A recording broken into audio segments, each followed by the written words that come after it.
that to you in 3 simple, fast steps. Step number 1, let's talk about gold. But before we do, I want to address the news that I saw this morning, and that's that the Fed is starting $125 billion of QE per day. Per day. To put that into perspective, quantitative easing 3 was $85 billion a month. A month. And they just announced they're doing $125 billion a day. I mean, where are they getting enough treasuries to buy? And the whole problem with the repo market, or one of the main problems, is that there's not enough collateral. So they're out there taking collateral out of the system, putting it onto their balance sheet. Absolutely amazing. It's truly QE infinity. In fact, they've actually admitted it now, as though it's a good thing. They're not calling it QE infinity. They're just calling it open-ended. There is no limit to the amount of money they're going to print. Also, they came out with a statement saying they are now buying everything. There's no pretending anymore. They've extended it to student loans, credit card debt, auto loans, SBA loans, and my favorite, mortgage-backed securities, not the typical kind, but commercial real estate. I mean, look at what they're doing.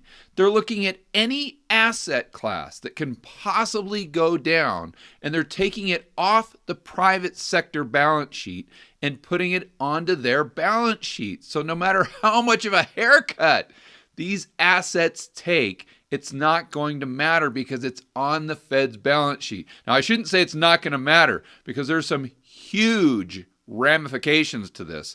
More on that in step number 3. Now let's get right back to gold. The first thing we have to understand is how a margin call actually works. For that, let's go straight to the internet. Easy example, if you buy $100,000 of stock on margin, you only need to pay $50,000, let's say. But what if the stock drops to $60,000? You've lost $40,000. Now you only have $10,000 in your margin account, and the rules say that you need to have 25% of the 60. So you have to deposit another $5,000, or you have to sell another $20,000 worth of shares. You just keep doing this over and over and over again if the market continually goes down until you're broke. So this is why you always hear people talking about liquidity and margin calls. When the stock market goes down, they've got to raise cash very, very quickly. A lot of times they'll do that by going into the repo market. This brings us to the chart that I've got from Jeff Snyder. Going back to 2007 and 2008, on the left-hand side, $1 trillion up to $6 trillion. The green line is the price of gold, and those prices are on the right-hand side. The blue line are the repo fails. And what the repo fails are, if you and I are doing a transaction, let's say you're JP Morgan and I'm XYZ hedge fund, and I'm borrowing money from you in the repo market, I'm giving you collateral, let's say treasuries. But 5 minutes before the transaction, one of us backs out, that would be a repo fail. And there's several reasons why this can happen, but as the market gets shakier, usually you see more and more repo fails. This would require the hedge fund that needed the liquidity to meet the margin call to have to sell something in order to generate the cash because they can't get it in the repo market. What would they sell? Something like gold. And there's 3 main cross currents that are at play: fear, liquidity, and collateral. The blue line, again, represents the collateral in the repo market. This green line represents what's happening with the price of gold in relationship to fear, liquidity, and collateral. So starting in early 2007, There's a lot of fear in the market due to what's happening in the housing market, so gold goes up almost in a straight line until we get to Bear Stearns. It goes bust, and the collateral issues in the repo market go through the roof. I actually didn't draw this very well. The top of the blue line is quite a bit further to the right than the top of the green line. And editor, go ahead and throw up the chart so the viewer can see what I'm referring to. And that's important because the top of the repo fails were after Bear Stearns goes bust. That means that there's more liquidity needed for those hedge funds or the financial institutions, so they have to sell their gold. Therefore, the price of gold goes all the way down until more collateral hits the market in the form of the government allowing, or the Fed allowing, asset-backed securities as collateral. Once they temporarily fixed the collateral issues, fear, once again, took over as the strongest cross-current. It took the price of gold up until they banned short selling on the GSEs like Fannie and Freddie. Now, all of a sudden, there's no more fear in the market. Everyone thinks problem solved. So gold price goes down until we get to Lehman Brothers. Then fear picks up again, takes the price of gold skyrocketing up until the other two cross currents of liquidity and collateral take over the amount of fear. This makes the price of gold plummet all the way down while the market is crashing until the Fed started quantitative easing number 1. This put a Band-Aid over the collateral issue. Then fear took back over and the fundamentals. The market saw how much money the Fed was going to print and how much the balance sheet was going to expand. Gold goes on a bull run for the next 2 or 3 years. So if we look at the repo fails, we'll get a glimpse into what the institutional investors are doing, and it'll help us better understand not only why the price of gold is going down, but maybe more importantly, when it might go back up. So let's look at a chart, again from Jeff Snyder, of the current repo fails. You see, just going back to the week of March 4th, the repo fails spiked dramatically. So if this is a Lehman Brothers moment, we're just at the very beginning, and we'd have to look at a chart of more recent repo fails to see if it's increasing. My guess is it is, because the market, as we all know, is crashing. So when the repo fails spike and then start to go back down, most likely that's when the institutional investors will have either sold all their gold so they don't have any more to sell, or the Fed somehow temporarily solves the collateral issue once again in the dollar funding markets. And I'm by no means saying that you should base your decision on whether or not to buy gold for your portfolio on the repo market or repo fails. I'm only going over this so you get a better understanding of what affects the price of gold. Step number 2, why is the dollar going up in value? First, we've got to be clear. The dollar is going up in value against a basket of other currencies. It doesn't necessarily mean that the dollar is going up in value relative to what you buy on a daily basis. It could be going down in value for food and up in value against the yen or the euro. Also, we have to understand there's two completely separate economies for the United States dollar, a domestic economy and an international economy. As we all know, the dollar is the world reserve currency. So not only is oil denominated in dollars, meaning you have to pay for oil in dollars regardless of what country, and therefore the country that's selling you the oil is also receiving dollars.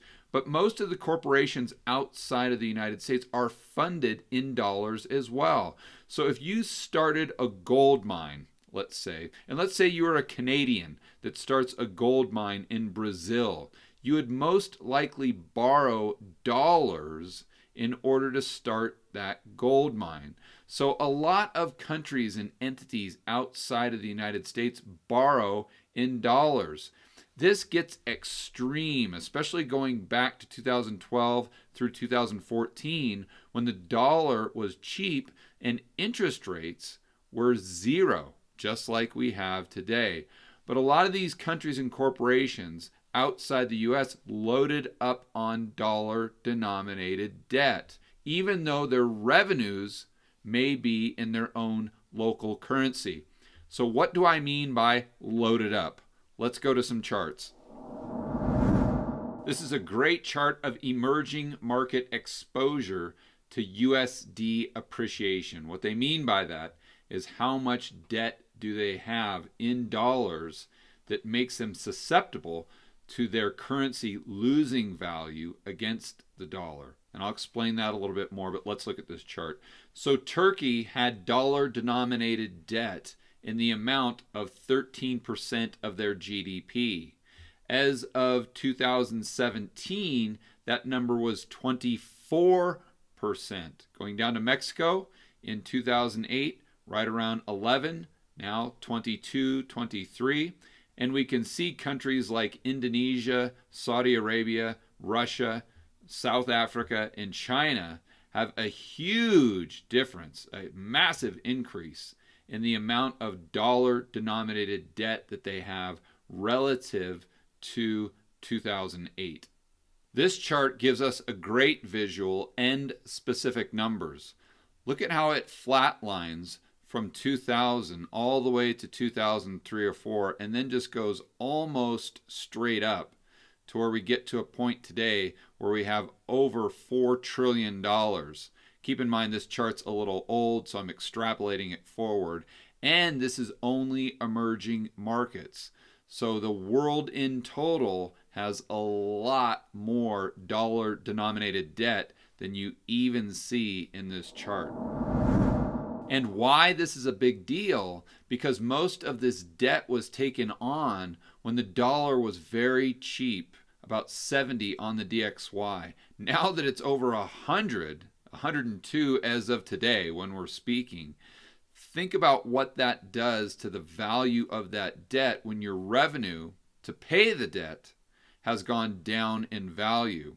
If you're a country like Colombia, as an example, or South Africa, and you have a lot of dollar-denominated debt and your currency depreciates by 20%, unless you have some form of dollar-denominated revenue, in this case maybe oil, and then to add insult to injury, the price of oil goes down.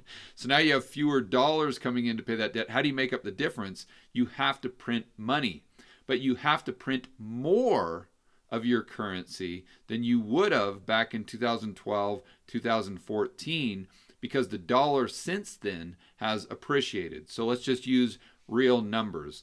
Let's say that back in 2012, there was 1 peso for every $1.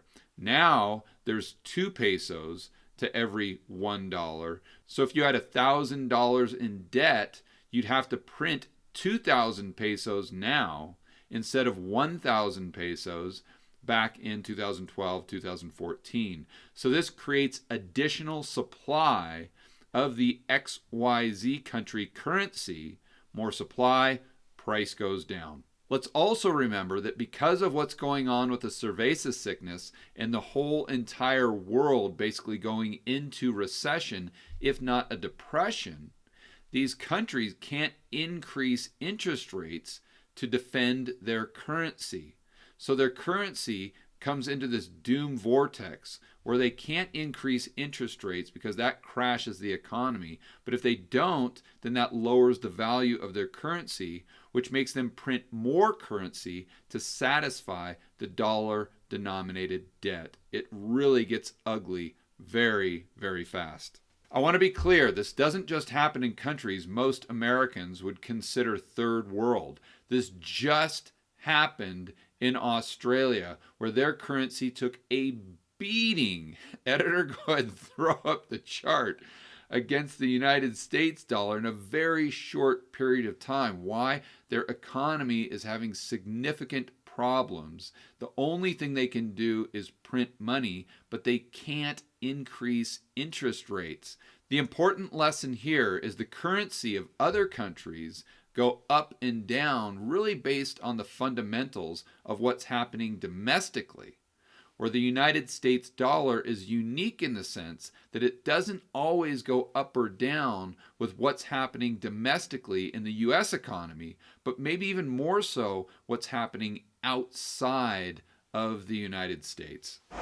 Step number 3, can the Fed solve the problem?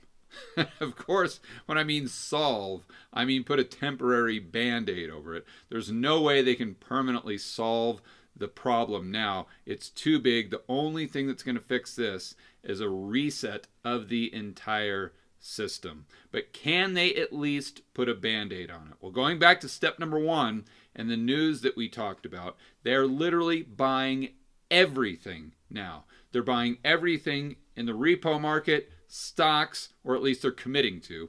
Buying stocks, bonds, commercial paper, mortgages, not just residential mortgage-backed securities, but also commercial real estate mortgage-backed securities. So next time you go down to your local Subway, if you're not quarantined already, or go down to get your hair cut, that strip mall could potentially be owned by the Federal Reserve, or at least the title could be on the Federal Reserve's balance sheet, or at least the debt. So then consumer debt, credit cards, student loans, small business, medium-sized business, whether it's equity or debt, it's all going onto the Fed's balance sheet.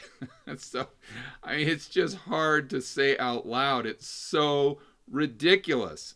The important thing to remember, aside from the insanity of what the Fed is doing, before they'd work directly with the primary dealers, and I've got this highlighted by a black arrow going from the Fed to primary dealer bank A, B, or C.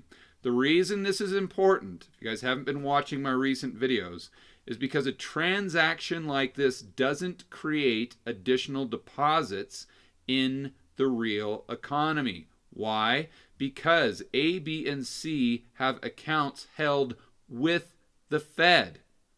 So if the Fed buys an asset from the primary dealer, or the primary dealers give the Fed an asset as collateral, the asset goes onto the asset side of the Fed's balance sheet. It's either collateral, which I have in blue, or garbage collateral, which I've got in red. That would be something like a rehypothecated treasury or mortgage-backed security. Who knows what the Fed is taking and what they'll admit to. But then the Fed just creates funny money out of thin air and deposits the funny money into the reserve account with either primary dealer A, B, or C, whomever they do the transaction with. So there's no additional deposits that can be spent other than by the primary dealers themselves. What's different about today's announcement and what I predicted they would do over the last probably few months is they're going directly to all the other banks outside of their umbrella, the hedge funds, the corporations, the financial institutions, most likely the general public and the small and mid-sized businesses once they start the helicopter money, or MMT, which I think is most likely the next step. Whether the Fed does that or the Treasury from the Treasury general account, who knows? But I think it's happening. So here, what's different is you have green arrows. The difference between the black arrow and the green arrow transactions actually create more deposits because the Fed is saying, hey, listen, retail bank, or listen, hedge fund, we're going to take that $1 billion worth of credit card debt that you have as an asset on your balance sheet, consumer credit card debt, and we're going to deposit that $1 billion with your retail bank XYZ. Great. So the hedge fund's bank account goes up by $1 billion. That increases the deposits in the real economy. Then, to offset the liability, because that's a liability on the balance sheet of the retail bank, the Fed prints up more funny money and just adds that to the reserve account of the retail bank. You see the difference? It's still just printing up reserves and putting it onto its balance sheet, meaning the Fed. But in the case of the primary dealers, just to reiterate, it doesn't create an additional deposit at a retail bank. So if it creates a deposit with a retail bank, that's increasing the money supply, or more money chasing the same amount of goods and services. So if velocity stays consistent or increases, we have consumer price inflation domestically. But my point with going over this is to show you, as far as the collateral problem or the liquidity problem that could be an issue to bring the gold price down further, like we saw in 2008 with the repo fails spiking. Now I see this and what they've done today, Monday, and I say to myself, wow, maybe the repo fails are at a maximum right now. Maybe from now on they're going to go down, because how could there be a liquidity problem or a collateral problem anymore when the Fed has literally exchanged all the existing collateral for liquidity? Who knows? And I'm going to call up Jeff Snyder and see if I can book an interview with him so he can tell me where I'm wrong. But I think this could solve, and again, temporarily, the problem of liquidity and collateral, meaning fear will take over and fundamentals might take over with the gold market. We could see it going back up. Okay, moving on to the next problem, and that was with the dollar going up outside of the United States. The government is going to deficit spend like a drunken sailor. They might spend just as much money as the Fed. The difference is technically the government can't print funny money out of thin air like the Federal Reserve can. They actually have to issue debt. So they issue all these new treasuries. They can't issue that many without the interest rates going up. So the Fed has to monetize the debt by buying a lot of those treasuries. So your insolvent Uncle Sam, who is right here, drunk as usual and kind of cross-eyed and pissed off. I don't know why he's pissed. He's getting all this free money. But the treasuries go from the government, they auction them off, it goes onto the Fed's balance sheet. The Fed prints up more funny money and deposits that into the Treasury General Account. That's basically the bank account of the Treasury. To be clear, it doesn't go directly there. It takes a few different steps sometimes, but it usually ends up in the Treasury General Account. From there, all the funny money that the Fed printed is going to go into the economy because your drunk, insolvent Uncle Sam is going to spend that. So those dollars come raining down on everyone in the real economy. But let's not forget, the big problem we are talking about is dollars outside of the United States, not inside the United States. So how do dollars get outside of the US? There's a lot of different ways, but the main way is for us to import more goods and services than we are exporting. That creates a trade deficit. So since we're buying more stuff from the world, the only thing we have to give them for this stuff are little green pieces of paper. So all the green pieces of paper come out of the United States, go to XYZ countries, and those imports come into the United States. That's usually how the world gets the dollars they need outside of the Eurodollar system to function. Insert the cerveza sickness. We all know global supply chains are being disrupted. That means fewer imports coming into the United States and fewer exports of dollars going out of the United States. So I think it is very possible. Nothing's a certainty at all, especially with all the unknowns. I mean, I had no idea when I woke up this morning that the Fed was going to announce to the whole world that they were doing QE infinity. I've been making fun of them, calling them Buzz Lightyear for the last 2 months, but now they just came out and admitted it. So again, my point is, who knows what's going to happen?